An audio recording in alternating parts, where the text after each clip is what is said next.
ஆதியாகமம் அதிகாரம் 13. ஆபிரகாம் மிருக ஜீவன்களும் வெள்ளியும் பொன்னுமான ஆஸ்திகளை உடைய சீமானாயிருந்தான். அவன் தன் பிரயாணங்களிலே தெற்கே இருந்து பெத்தேல் மட்டும், பெத்தேலுக்கும் ஆயிக்கும் நடுவாக தான் முன்பு கூடாரம் போட்டதும் தான் முதல் ஒரு பலிபீடத்தை உண்டாக்கினதுமான ஸ்தலம் மட்டும் போனான். அங்கே ஆபிரகாம் கர்த்தருடைய நாமத்தை தொழுது கொண்டான். அவர்கள் ஒருமித்து குடியிருக்க அந்த பூமி அவர்களை தாங்கக்கூடாதிருந்தது. அவர்களுடைய ஆஸ்தி மிகுதியாயிருந்தபடியால் அவர்கள் ஒருமித்து வாசம் பண்ண ஏதுவில்லாமற் போயிற்று. ஆபிரகாமுடைய மந்தை மேய்ப்பருக்கும் லோத்துடைய மந்தை மேய்ப்பருக்கும் வாக்குவாதம் உண்டாயிற்று. அக்காலத்திலே கானானியரும் பெரிசியரும் அத்தேசத்தில் குடியிருந்தார்கள். ஆபிரகாம் லோத்தை நோக்கி, எனக்கும் உனக்கும் என் மேய்ப்பருக்கும் உன் மேய்ப்பருக்கும் வாக்குவாதம் வேண்டாம். நாம் சகோதரர். இந்த தேசமெல்லாம் உனக்கு முன் இருக்கிறது அல்லவா? நீ என்னை விட்டு பிரிந்து போகலாம். நீ இடதுபுறம் போனால் நான் வலதுபுறம் போகிறேன், நீ வலதுபுறம் போனால் நான் இடதுபுறம் போகிறேன் என்றான். அப்பொழுது லோத்து தன் கண்களை ஏறெடுத்து பார்த்து யோர்தான் நதிக்கு அருகான சமபூமி முழுவதும் நீர்வளம் பொறிந்து நிற்கிறதாய் கண்டான். கர்த்தர் சோதோமையும் குமோராவையும் அழிக்கும் முன்னே சோவாருக்கு போம் வழி மட்டும் அது கர்த்தருடைய தோட்டத்தைப் போலவும் எகிப்து தேசத்தைப் போலவும் இருந்தது.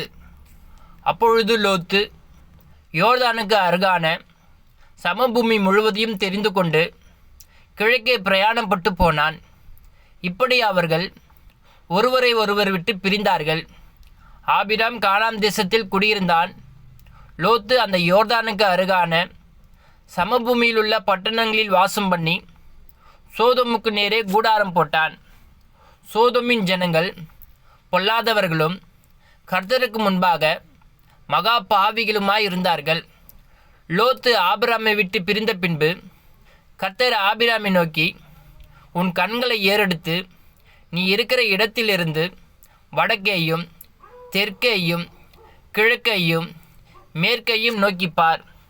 நீ பார்க்கிற இந்த பூமி முழுவதையும் நான் உனக்கும் உன் சந்ததிக்கும் என்றைக்கும் இருக்கும்படி கொடுத்து உன் சந்ததியை பூமியின் தூளை போல பெருக பண்ணுவேன். ஒருவன் பூமியின் தூளை எண்ணக்கூடுமானால் உன் சந்ததியும் எண்ணப்படும்.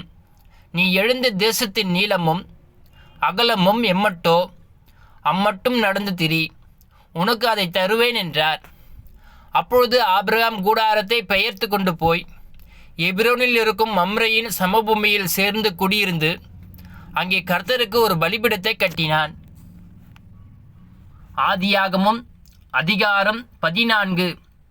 இவர்கள் 12 வருஷம் கெதர்லா கோமேரை சேவித்து 13ஆம் வருஷத்தில் கலகம் பண்ணினார்கள்.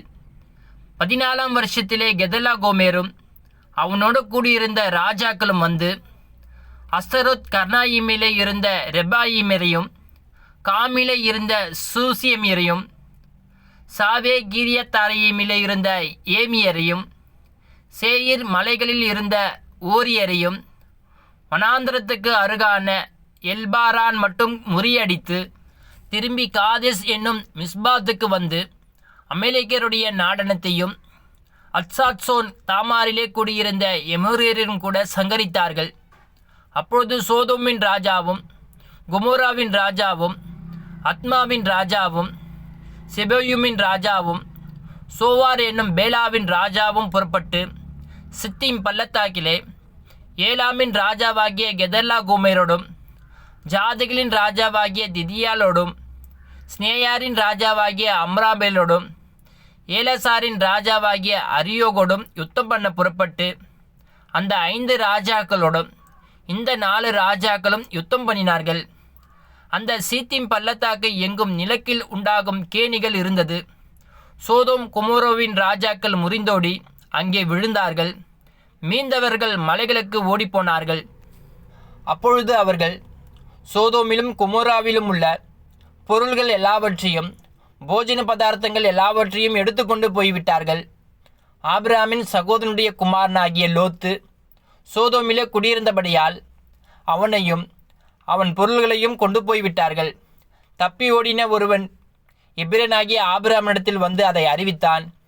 ஆபிராம் தன்னோட உடன்படிக்கை செய்திருந்த மனிதராகிய எஸ்கோலுக்கும் ஆனேருக்கும் சகோதரனாகிய மம்ரே எனும் எமோரனுடைய சமபூமியிலே அப்பொழுது குடியிருந்தான்.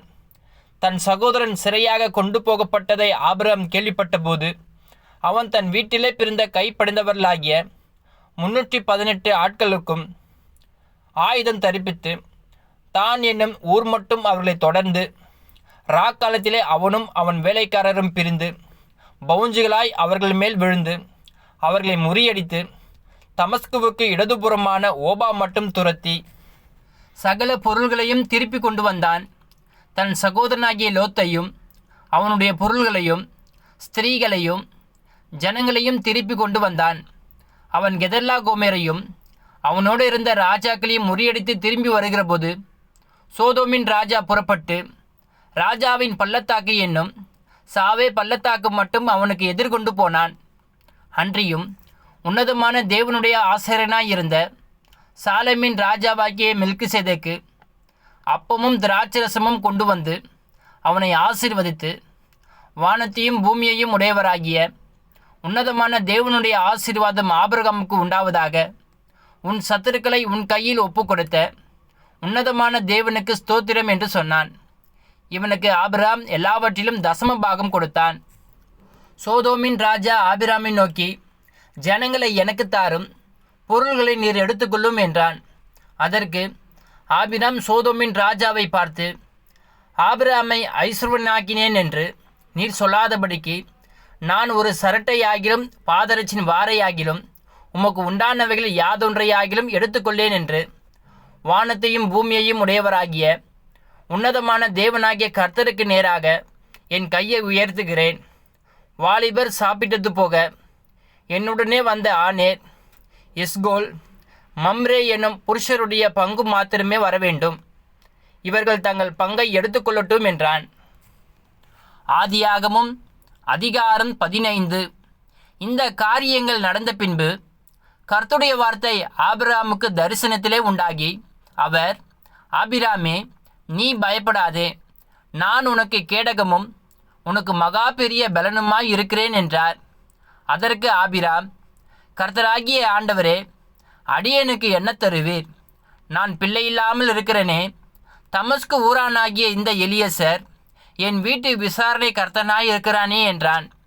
பின்னும் ஆபிராம், தேவரீர் எனக்கு புத்திர சந்தானம் அருளவில்லை, இதோ என் வீட்டிலே பிறந்த பிள்ளை எனக்கு சுதந்திரவாளியாய் இருக்கிறான் என்றான்.